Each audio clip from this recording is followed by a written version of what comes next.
A Gondolj Jézusra mozgalom kulcsa az egység.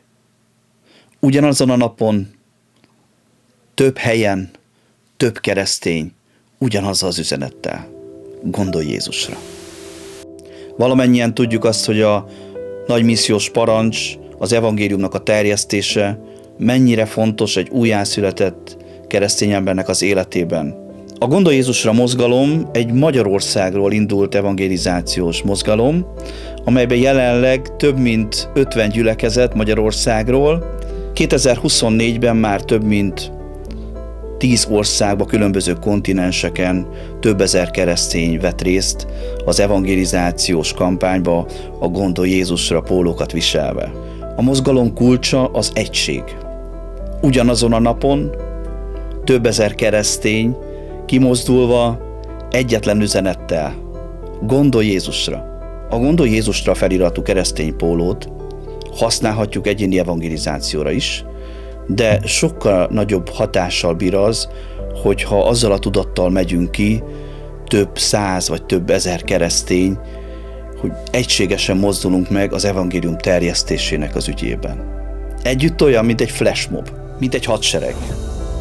Ugyanaz az üzenet, több országban, több kontinensen, ugyanabban az időben. Gondolj Jézusra.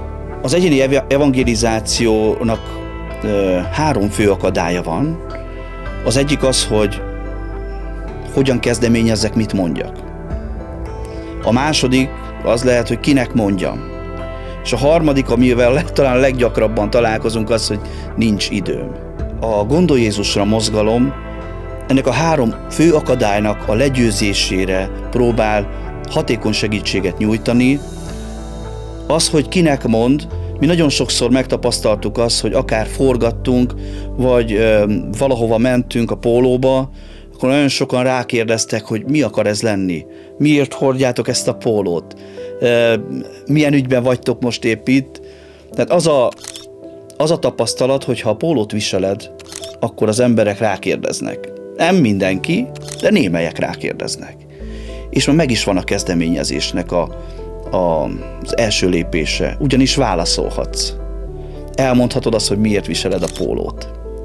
Az, hogy kinek mondjad, a Gondolj Jézusra pólóra felfigyelnek. Ha egyedül mész be a munkahelyre Gondolj Jézusra pólóban, akkor valószínű, hogy előbb-utóbb megkérdezik, hogy mi akar ez lenni, de hogyha többen mentek ki mondjuk egy piactérre, vagy egy kávézóba, vagy egy fagyizóba, akkor is nagy a valószínűség, hogy az emberek felfigyeljenek, és nagy a valószínűsége annak is, hogy megkérdezzék, érdeklődjenek. Hogyha nincs időd, és el vagy foglalva a mindennapi tevékenységekkel, de szeretnél evangelizálni, szeretnéd a Jézus evangéliumát vinni, az a legjobb, mert fölveszed a pólót, és a hétköznapi tevékenységedet ebben végzed el azonokon a napokon, amikor együtt mozdulunk meg, amikor együtt szervezkedünk. A Gondolj Jézusra pólóba ugyanis elmehetsz munkába, irodába, fagyizni, bevásárolni, de akárhova, akár futni is. A mozgalomnak 3 fő alappillére van. Az egyik és a legfontosabb természetesen Jézusnak a személye. Mi nem egy vallásba, nem egy irányzatba, nem egy mozgalomba hívjuk az embereket, hanem Jézushoz. A második fontos pillér az a helyi egység. Amikor együtt mozdulunk meg, amikor együtt visszük az evangéliumot, amikor együtt engedelmeskedünk a nagy missziós parancsnak, amikor együtt engedelmeskedünk Jézus hívásának, az egy nagyon nagy erő. Együtt osszuk meg a tapasztalatainkat. Jézus is a tanítványokat kettessével küldte ki ugyanabban az időben. És amikor megosztották visszatérve a tapasztalataikat, akkor hatalmas bátorítás.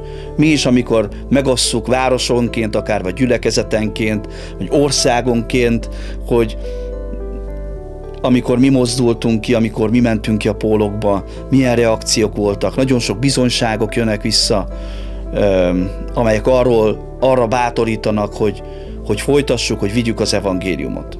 A helyi egység tehát nagyon fontos, és hogyha az egységet ápolni akarjuk, akkor nagyon fontos, hogy együtt mozduljunk. együtt munkálkodjunk. A harmadik pillére pedig a nemzetközi egység. Nemzetközileg is engem például nagyon bátorít az, hogy látom, hogy különböző országokba mekkora lelkesedéssel mennek ki az utcákra, különböző társadalmi környezetekbe, különböző kihívásokkal állnak szembe, és mégis örömmel, fotókkal visszaigazolva látjuk azt, és ez is nagyon bátorító, hogy nem csak mi itt Magyarországon, nem csak mi itt a környéken élő államokban, hanem különböző kontinenseken nagy tömegek mozdulnak meg, buzdulnak fel, és nagy lelkesedéssel viszik ki az evangéliumot, viszik ki Jézus nevét az utcákra. Namibiában, bár picit már hideg volt, feketék, fehérek, több gyülekezetnek az önkéntesei együtt kimentek az utcára, és vitték az evangéliumnak az üzenetét a pólókra írva. Libériában az eső ellenére is kimentek az emberek, és autók tetején is plakátokkal, helyi vendéglőkbe beszélgettek az emberekkel. El Salvadorban több mint 70 közösség és több mint 5000 ember ment ki az utcákra a Gondolj Jézusra üzenettel. Walesbe a pubokba is bementek az emberek, Gondolj Jézusra pólókban, vitték az üzenetet. Nigériában a muzulmán környezet viszontagságai ellenére is vitték a fiatalok az üzenetet a pólókban, kimentek az utcára, volt egy falu is, ahol bementek, egy muzulmán beállítottságú falu, felhívták a figyelmet Jézus Krisztus személyének a fontosságára. Dél-Afrikában is, bár meleg ország, de épp hideg volt már, nagy lelkesen mentek a fiatalok, és TikTokon, social media felületeken posztoltak pólókban. Az Egyesült Államokban egy felvonuláson vettek részt számos keresztény Gondolj Jézusra pólókban. Zimbabvéban is kimentek az emberek a piacokra. Macedóniából egy magyar csapat, fiatalokból álló magyar csapat ment ki Gondolj Jézus, a macedón feliratú Gondolj Jézusra pólókban, és ott nem csak lelki, hanem fizikai segítséget is nyújtottak sokaknak. Albániában pedig több helyi közösség ment ki evangélizálni, közösen mozdultak, egyetlen üzenettel, Gondolj Jézusra.